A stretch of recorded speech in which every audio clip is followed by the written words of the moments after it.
Eknath शिंदेंविरोधात comedian Kunal कामराचं व्यंगात्मक गाणं वादात. शिवसैनिकांकडून कामराच्या खारमधील शोच्या सेटची तोडफोड, तर आमदार मुरजी पटेलांकडून अंधेरी एमआयडीसी पोलीस ठाण्यात कामराविरोधात तक्रार दाखल. कुणाल कामराकडून हातात भारताचं संविधान घेऊन photo tweet. The only way forward. Kunal कामराकडून फोटोला कॅप्शन.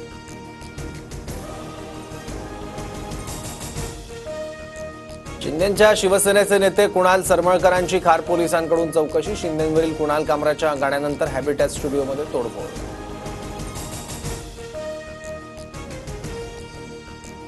कुणाल कामराच्या शिंदेंवरील गाण्यानंतर राहुल कनाल यांची पोलिसात तक्रार. कुणाल कामरा, राहुल गांधी, आदित्य ठाकरेंसह संजय राऊतांचं नाव, तर आता फक्त ट्रेलर, पिक्चर अजून बाकी आहे. राहुल कनाल यांची टीका.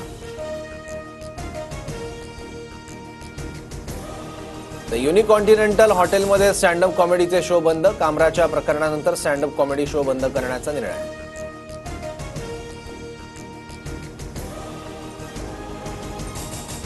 कुणाल कामराचं शिंदेंसोबत पंतप्रधान मोदींवरही गाणं. गाण्यात मोदींचा तानाशाह असा उल्लेख. कामराच्या गाण्यामुळे मोठा वाद होण्याची चिन्ह. नागपूर हिंसाचार प्रकरणातील आरोपी फहीम खानच्या घरावर बुलडोझर चालणार. घर बांधताना काही फुटांच्या जागेवर अतिक्रमण. नागपूर मनपाची फहीम खानच्या कुटुंबियांना नोटीस. विरोधी पक्षांची एकजूट असलेली इंडिया आघाडी एकसंध असली पाहिजे. इंडिया आघाडी दिसते तशी विखुरलेली नाही. कपिल सिब्बल यांचं वक्तव्य. राज्यातील 89% सायबर गुन्हेगार अजूनही मोकाट. गेल्या वर्षभरात 7,634 कोटींची फसवणुकीची प्रकरणं. सायबर गुन्हेगारांकडून सर्वाधिक पुणेकरांची लूट.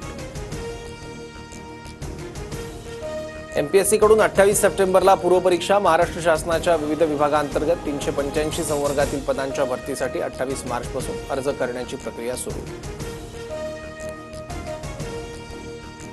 उन्हाळ्याचे आणखी 3 महिने शिल्लक असताना मुंबईवर मार्चमध्येच पाणी टंचाईचं संकट. बाष्पीभवनामुळे पाणी पुरवठा करणाऱ्या 7ही तलावातील पाणी साठा कमी.